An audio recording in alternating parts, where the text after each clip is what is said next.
आज मई महीने का दूसरा शनिवार है। स्कूल में मदर्स डे पर स्पेशल कार्यक्रम हो रहा है। बच्चे अलग अलग तरीके से अपनी माँ के प्रति अपनी भावनाएं व्यक्त कर रहे हैं। राहुल ने बहुत ही प्यारा गाना गाया। तू कितनी अच्छी है, तू कितनी भोली है, प्यारी प्यारी है, ओ माँ। एक प्राइमरी के बच्चे ने बहुत सुंदर कविता सुनाकर अपनी माँ के प्रति अपनी भावनाएं व्यक्त की। मेरी माँ सबसे अच्छी, मेरी सबसे प्यारी। रोज सुबह मुझे जगाती, खाना देती, पाठ पढ़ाती। माँ तू ही है मेरी मुस्कान, तुझसे ही है यह सारा संसार। मोहन के शब्दों ने तो सबको प्रभावित कर दिया। बिना किसी औपचारिकता के उसने बोलना शुरू किया। माँ ईश्वर की सबसे सुंदर रचना है। ईश्वर ने एक बहुत सुंदर दुनिया बनाई जिसमें स्त्री, पुरुष, युवा, वृद्ध, बच्चे, नदियाँ, झरने, पहाड़, पेड़, पौधे, खेत खलिहान, बाग बगीचे, सब कुछ बहुत सुंदर था। फिर भी हर तरफ एक सूनापन था, सौंदर्य का अभाव था। तब ईश्वर ने बनाया माँ को, जिसका हृदय प्रेम और ममता से भरा हुआ था। उसने संपूर्ण सृष्टि को प्रेम से सींच दिया। अब हर तरफ सौंदर्य ही सौंदर्य था, प्रेम ही प्रेम था। ये वो प्रेम था जो निस्वार्थ था, निश्चल था, निष्कपट था। ये प्रेम था माँ का। एक माँ ही है जिसके प्रेम में दिखावा नहीं होता। माँ की गोद बच्चों के लिए कभी छोटी नहीं होती। एक माँ ही होती है जो अपने बच्चों को बिना शर्त प्यार करती है और बदले में उनसे कुछ भी उम्मीद नहीं रखती। माँ संवेदना है, माँ भावना है, माँ एहसास है, माँ त्याग है, माँ तपस्या है, माँ सेवा है। माँ ईश्वर का सबसे प्यारा और सुंदर अवतार है। माँ की ममता का सागर गहरा, जिसमें प्रेम अपार है। उसके आंचल की छाया में हर सपना साकार है। आज मातृ दिवस पर हम अपने आप से वादा करें कि हम आजीवन अपनी माँ को प्यार करेंगे, सम्मान देंगे और कभी उनकी भावनाओं को आहत नहीं करेंगे। मोहन के इन शब्दों के साथ ही स्कूल ऑडिटोरियम में बैठे सभी बच्चे उठकर खड़े हो गए और ताली बजाने लगे। एक कोने में चुपचाप बैठी अनन्या भी सब बच्चों को खड़ा देखकर खड़ी हो गई। वो एकदम चुप थी, जैसे अपने अंदर चल रहे तूफान को शांत करने की कोशिश कर रही हो, लेकिन उसकी आंखें शांत नहीं थीं। लाख कंट्रोल करने पर भी आंसू बह निकले। मदर्स डे का कार्यक्रम खत्म हो चुका था। वो आंसू पोंछती हुई अपनी क्लास में आ गई और छुट्टी होने का इंतजार करने लगी। 2:30 बजे जब वो अपने घर पहुंची तो वो बहुत उदास थी। वो चुपचाप अपने कमरे में चली गई और अपनी माँ की फोटो के सामने जाकर खड़ी हो गई। माँ, मुझे माफ़ कर दो, मुझे माफ़ कर दो माँ। इस तरह अपने होठों में ही बुदबुदाने लगी। तब तक दादी खाना लेकर आ गईं। बेटा, आज मेरी तबीयत ठीक नहीं थी, जैसे तैसे बस ये दाल रोटी ही बना पाई हूँ। अनन्या ने एक नज़र खाने की थाली पर डाली और कुछ नहीं बोली। चुपचाप हाथ मुंह धोकर खाना खाने बैठ गई और याद करने लगी 2 साल पहले के दिन। कैसे स्कूल से आते ही मम्मी उसका खाना गर्म करने लगती थी और जब तक वो चेंज करके हाथ मुंह धोकर आती तब तक उसकी थाली परस कर ले आती थी। दाल, चावल, सब्जी, रायता, सलाद, सब कुछ होता था उसकी थाली में। लेकिन उसने सोचते सोचते उसकी आंखों से आंसू बहने लगे। लेकिन उसने कभी अपनी माँ के प्यार की कद्र नहीं की। माँ कहती, बेटा खाना खा लो, ठंडा हो जाएगा। तुम जाओ, मैं खा लूंगी। मेरे पास खाना खाने के अलावा और भी बहुत काम है। माँ उतरे हुए चेहरे से कमरे से चली जाती। कभी कभी तो खाना पड़े पड़े ठंडा हो जाता था। माँ फिर से गर्म करके देती थी। मैं तब भी उनके प्यार को नहीं समझती थी। अरे मम्मी, आपको खाना बनाने की सिवाय आता ही क्या है? दोबारा गर्म कर दिया तो क्या हो गया? आखिर आप दिन भर किचन में ही तो काम करती हैं। उसे याद आने लगे वो दिन जब वो अपनी फ्रेंड्स की मम्मी से अपनी माँ की तुलना करती थी। नेहा की मम्मी MNC में काम करती हैं, कितनी स्मार्ट हैं। माही की मम्मी कितनी अच्छी ड्रेस पहनती हैं। मम्मी, तुम PTM में मत आना, बहुत एम्बैरेसमेंट होती है। तुम अपने आप को बदलती क्यों नहीं? बदलोगी भी कैसे? कुछ पढ़ी लिखी होती तब तो कुछ समझ में आता। अनन्या के कानों में अपने ही बोले हुए शब्द गूंजने लगे और आंखों के सामने माँ का उतरा हुआ चेहरा। वो फूट फूट कर रोने लगी। मुझे माफ़ कर दो माँ, एक बार वापस आ जाओ माँ। तुम दुनिया की सबसे अच्छी माँ हो, किसी की मम्मी तुमसे अच्छी नहीं है। एक बार वापस आ जाओ माँ। कहते कहते वो अपने बिस्तर पर लेट गई और रोते रोते सो गई।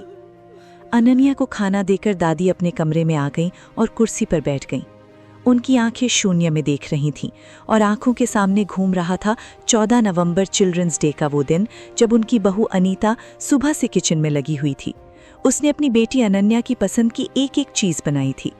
दोपहर को अनन्या अपनी कुछ सहेलियों के साथ घर आई और अपनी माँ को साधारण सी साड़ी में देखकर, जो सुबह से काम करते करते मैली भी हो गई थी, अनन्या का पारा चढ़ गया और उस दिन उसने माँ का अपमान करने की सभी सीमाएं पार कर दी। उसने अपने फ्रेंड्स के सामने अपनी माँ को नौकरानी बता दिया, जो उनके गांव से आई थी। उस दिन उनका दर्द उनके चेहरे और आंख दोनों से बह रहा था। पति से मिलने वाला अपमान उन्होंने किसी तरह सह लिया, लेकिन अपनी ही संतान अपमानित करे ये वो ना सह पाईं। और उस दिन वो हुआ जिसकी किसी ने कभी कल्पना नहीं की थी। आखिर क्या हुआ था उस दिन? आगे की कहानी जानने के लिए कहानी के दूसरे भाग का इंतजार कीजिए और देखते रहिए हमारे चैनल द स्टोरी करी को। और हाँ, लाइक और सब्सक्राइब करना ना भूलें। आगरा शहर के एक बड़े से घर के एक कमरे में घर का काम करती हुई अनीता जी रेडियो पर कार्यक्रम सुन रही थीं। अपनों का संदेश अपनों के नाम। तो सुनिए मदर्स डे स्पेशल कार्यक्रम। आज संदेश भेज रहे हैं बच्चे अपनी माँ के नाम। हमारा आज का पहला संदेश है कानपुर से अनन्या का। अगली आवाज अनन्या की। मम्मी, मैं अनन्या आपकी बेटी। गलती हो गई मुझसे, बहुत बड़ी गलती। मुझे माफ कर दो मम्मी। मम्मी, मुझे डांट लो, मार लो, लेकिन घर आ जाओ। आपकी बेटी आपके बिना बहुत अकेली है, बहुत दुखी है। मम्मी, अगर आप मुझे सुन रही हैं तो एक बार मुझसे कांटेक्ट कर लीजिए। मेरा कांटेक्ट नंबर वही है जो 2 साल पहले था। बोलते बोलते अनन्या की आवाज भरा गई और रेडियो पर गूंजने लगी। तभी प्रोग्राम कोऑर्डिनेटर ने अगला मैसेज लिया। अनीता जी ने आगे कुछ भी नहीं सुना। वो बेचैन हो गईं। दिल कह रहा था कि दौड़कर अपनी बेटी को गले लगा लें, तुरंत फोन करके उसे अपने पास बुला लें, लेकिन उनका आत्मसम्मान उन्हें ऐसा करने से रोक रहा था। 2 साल पहले उन्होंने बिना किसी को बताए चुपचाप घर छोड़ दिया था और अपने पीछे छोड़ी थी केवल एक चिट्ठी। वो चुपचाप कानपुर से आगरा आ गई थीं। आगरा में उनकी एक पुरानी सहेली मोहिनी रहती थी। 2-3 दिन वो मोहिनी के घर में खाली रहीं। फिर उन्होंने अपने लिए काम ढूंढना शुरू कर दिया। मोहिनी के पति आशीष ने उनकी बहुत मदद की नया काम शुरू करने में। खाना तो वो अच्छा बनाती ही थीं। उन्होंने टिफिन सर्विस शुरू कर दी, घर से ही। बहुत थोड़ी लागत से ही ये काम शुरू हो गया। अनीता जी और मोहिनी दोनों मिलकर ये काम करती थीं। शुरुआत में दोनों को बहुत मेहनत करनी पड़ी, खाना बनाने में भी और उसका प्रचार करने में भी। आसपास की कॉलोनियों में पैम्फलेट बांटे फ्रेंड्स टिफिन सर्विस के। खाने की शुद्धता और पौष्टिकता की गारंटी दी गई। तब कहीं जाकर 1-2 टिफिन के ऑर्डर मिले, लेकिन खाने का टेस्ट और क्वालिटी इतनी अच्छी थी कि जिसने एक बार खाया वो परमानेंट कस्टमर बन गया। इस तरह अपनी सहेली की मदद से अनीता जी के जीवन की गाड़ी चल निकली। लेकिन वो यहीं नहीं रुकी। पति और बेटी द्वारा किए गए अपमान को वो भूल नहीं पाईं। उन्होंने क्लास 1-2 की किताबों से अंग्रेजी सीखना शुरू कर दिया। रोज रात में चुपचाप अपने कमरे में किताब पढ़ती थीं। कम से कम 5 अंग्रेजी के शब्द रोज याद करती थीं। सामान्य बोलचाल में थोड़े थोड़े अंग्रेजी के शब्दों का प्रयोग करना वो सीख गई थीं। काम करने से पैसे आए और पैसे आने से आत्मविश्वास बढ़ा। उनका पहनने ओढ़ने का तरीका भी बदलने लगा। आज की अनीता जी 2 साल पहले वाली अनीता जी से बिल्कुल अलग थीं। आज अपनी बेटी की आवाज ने उन्हें बेचैन कर दिया। वो बेचैनी से अंदर बाहर टहल रही थीं। कभी बेड पर बैठ जाती थीं तो कभी उठ खड़ी होती थीं। शाम होते होते मोहिनी भी घर आ गई। अनीता जी को इतना परेशान तो उसने तब भी नहीं देखा था जब वो घर छोड़ कर आई थी। मोहिनी के बार बार पूछने पर उन्होंने रेडियो कार्यक्रम की पूरी बात बता दी। सुनकर मोहिनी भी कुछ देर के लिए एकदम चुप हो गई। दोनों के दिमाग में एक ही बात चल रही थी कि क्या करना चाहिए। अंत में ममता की जीत हुई। अगले दिन सुबह नित्य कर्म निपटाकर अनीता जी ने अपनी बेटी को फोन लगा दिया। अनन्या ने अननोन नंबर से कॉल देखी तो कुछ ध्यान नहीं दिया। फिर एकदम उसके मन में विचार कौंधा, कहीं मम्मी तो नहीं? उसने एक झटके में फोन रिसीव कर लिया, लेकिन तब तक फोन कट चुका था। उसने तुरंत नेट ऑन करके ट्रू कॉलर पर चेक किया तो किसी मोहिनी का नाम लिखकर आ रहा था। वो कुछ देर दुविधा में रही, फिर सोचा चलो कॉल बैक करते हैं, हो सकता है मम्मी ही हो। उसने कॉल बैक की तो मोहिनी ने फ़ोन रिसीव किया, क्योंकि अनीता जी किसी काम से बाहर जा चुकी थीं। हेलो की औपचारिकता के बाद अनन्या ने सीधे पूछा, आप कौन बोल रही हैं? मैं मोहिनी हूँ। तुम्हें किससे बात करनी है? अनन्या को कुछ समझ में नहीं आया। उसने सॉरी रॉन्ग नंबर कहकर फ़ोन काट दिया। अब अनन्या की बेचैनी बढ़ती जा रही थी। वो बार बार फ़ोन देख रही थी। मम्मी ने मेरा मैसेज सुना होगा, उन्हें पता चला होगा कि मैं अपनी गलती पर कितना रिग्रेट कर रही हूँ। तभी अचानक फ़ोन की घंटी बजी। उसने खुशी से फ़ोन की तरफ देखा तो उसकी फ्रेंड नेहा का फ़ोन था। वो एकदम उदास हो गई। उसका मन नहीं हुआ बात करने का। उसने फ़ोन पिक नहीं किया। घंटी बजकर अपने आप शांत हो गई। अनन्या उठकर दादी के पास चली गई। उनके गले लगकर पूछने लगी, दादी, मम्मी वापस आएंगी ना? तुम सच्चे मन से याद कर रही हो, जरूर आएंगी। बच्चों के दिल की आवाज माँ तक जरूर पहुँचती है। कहकर दादी ने प्यार से उसका गाल थपथपाया।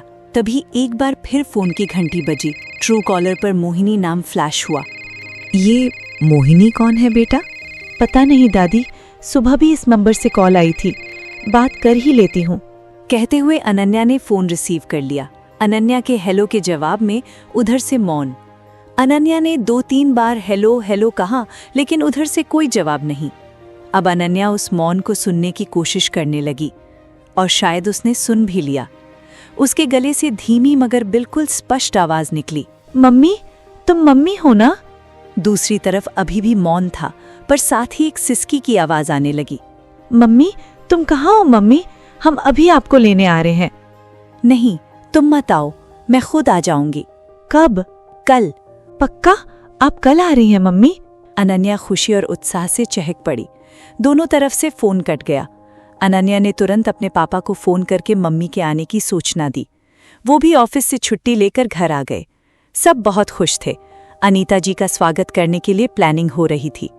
अनन्या कभी कुछ कहती तो कभी कुछ। दादी और पापा दोनों उसकी खुशी देखकर हंस रहे थे।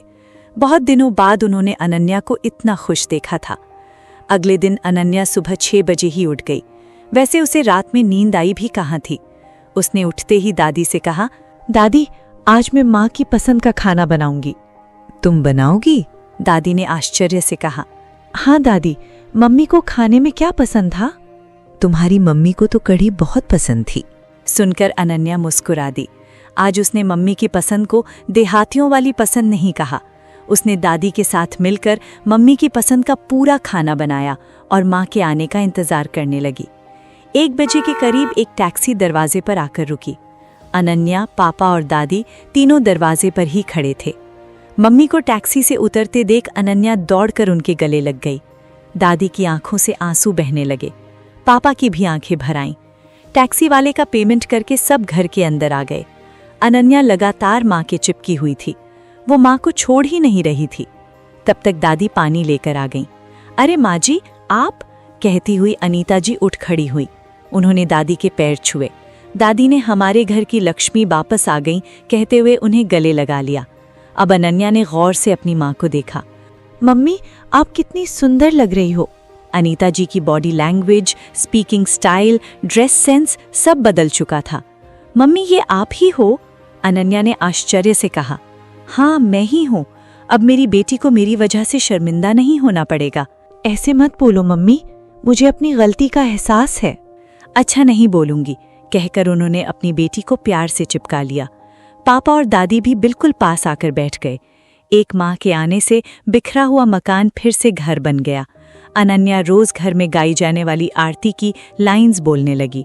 पूत कपूत सुने हैं, पर ना माता सुनी कुमाता। कहते हुए सब हंसने लगे और अनन्या का घर प्यार का मंदिर बन गया।